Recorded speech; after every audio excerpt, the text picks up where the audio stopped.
नमस्कार बच्चों, स्वागत है आपका डे नाइट स्टडी डीएनएस में। और आज इस वीडियो के माध्यम से हम आपको गोरखपुर विश्वविद्यालय में होने वाली काउंसलिंग के डॉक्यूमेंट्स के बारे में बताएंगे। यानी कि आप सबके एंट्रेंस एग्जाम लगातार अब चल रहे हैं, समाप्त भी होने वाले हैं और अगस्त के प्रथम सप्ताह में आप सबका रिजल्ट भी आ जाएगा। और रिजल्ट के जस्ट बाद जो प्रक्रिया शुरू होगी वो काउंसलिंग की प्रक्रिया आपकी शुरू होगी।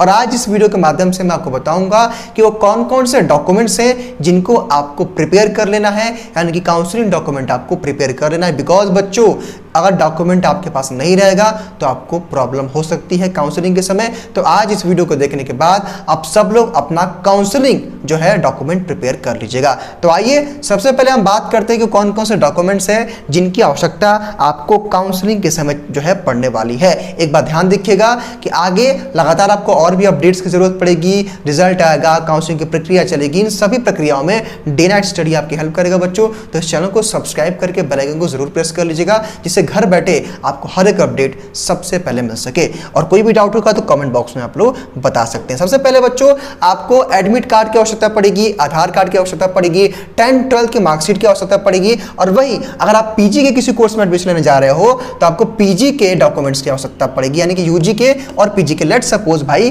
कि मान लीजिए कि आप में से कोई अभ्यर्थी है, जो बीए बीएससी बीकॉम में एडमिशन लेना चाहते हैं, तो वहां पे आपको 10-12 की मार्कशीट की आवश्यकता पड़ेगी। आप में से कोई ऐसा अभ्यर्थी जिसको एमए एमएससी एमकॉम में एडमिशन लेना है, तो वहां पे आपको एलएलबी वगैरह में तो आपको पीजी जो है यूजी के, यानी कि जो भी आपने अंडर ग्रेजुएशन किया है, मतलब जो आपने बीए बीएससी बीकॉम जो भी किया होगा उसकी मार्कशीट की आवश्यकता पड़ेगी। उसके बाद इनकम सर्टिफिकेट, यानी कि आय प्रमाण पत्र, डोमिसाइल सर्टिफिकेट यानी कि निवास प्रमाण पत्र, उसके बाद कैरेक्टर सर्टिफिकेट यानी कि चरित्र प्रमाण पत्र, उसके बाद ट्रांसफर सर्टिफिकेट का मतलब होता है स्थानांतरण प्रमाण पत्र, और माइग्रेशन सर्टिफिकेट का मतलब होता है प्रयोजन प्रमाण पत्र। इसका मतलब ये होता है कि भाई अगर देखिए मेरी बात ध्यान समझिएगा, इनकम सर्टिफिकेट बच्चों जो है इंपॉर्टेंट है, ये भी लेटेस्ट होना चाहिए।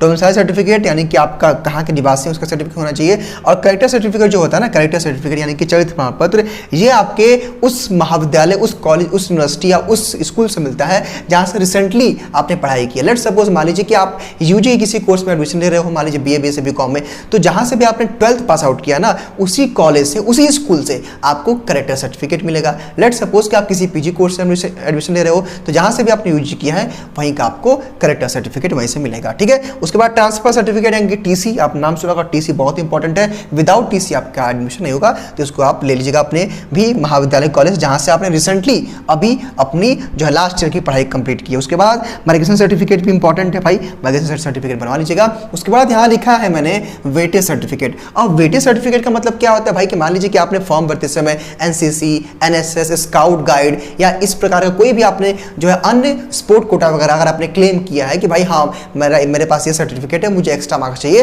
तो वो आपका सर्टिफिकेट होना चाहिए, ओरिजिनल कॉपी भी और फोटो कॉपी भी, ठीक है। तो ये अगर आपके पास इनमें से किसी भी वेटेज के लिए अगर आपने क्लेम किया था फॉर्म भरते समय, तो ये आपके पास होना चाहिए। उसके बाद गैप सर्टिफिकेट, अगर आपने गैप किया तो भाई गैप सर्टिफिकेट आपके पास होना चाहिए, और वो एफिडेविट, गैप सर्टिफिकेट को हम लोग बोलते हैं एफिडेविट, आप बनवा लीजिएगा। मैं बात करूंगा उसके बाद आपके पास काउंसलिंग डॉक्यूमेंट्स की आवश्यकता पड़ेगी, तो काउंसलिंग डॉक्यूमेंट भी आप प्रिपेयर कर लीजिएगा। काउंसलिंग की आवश्यकता पड़ेगी, ठीक है। काउंसलिंग की आवश्यकता आपको जो है पढ़ने वाली है, ठीक है बच्चों। चलिए उसके बाद एंट्रेंस एग्जाम का रिजल्ट आपके पास होना चाहिए, उसका प्रिंट आउट, और 2 फोटोकॉपी आपके पास होना चाहिए इन सभी डॉक्यूमेंट्स का जिनका मैंने नाम लिया है। एक चीज जो छूट गया था, आपको अपना कास्ट सर्टिफिकेट जो रखना, मान लीजिए अगर आप ओबीसी एससी एसटी से हैं तो कास्ट सर्टिफिकेट आपका लेटेस्ट होना चाहिए, ना हो तो आप लेटेस्ट बनवा लीजिए, क्योंकि जब आप कॉलेज में जाएंगे तो वहां भी आप स्कॉलरशिप अप्लाई करेंगे तो वहां पर आवश्यकता पड़ेगी, तो लेटेस्ट बनवा लीजिएगा। और अगर आप ईडब्ल्यूएस कैटेगरी से बिलोंग करते हैं तो इसी साल अप्रैल 2023 का आपका ईडब्ल्यूएस का सर्टिफिकेट बना होना चाहिए। बिकॉज बच्चों एक साल के लिए आपका ईडब्ल्यूएस मान्य होता है, हर फाइनेंशियल ईयर में चेंज होता है,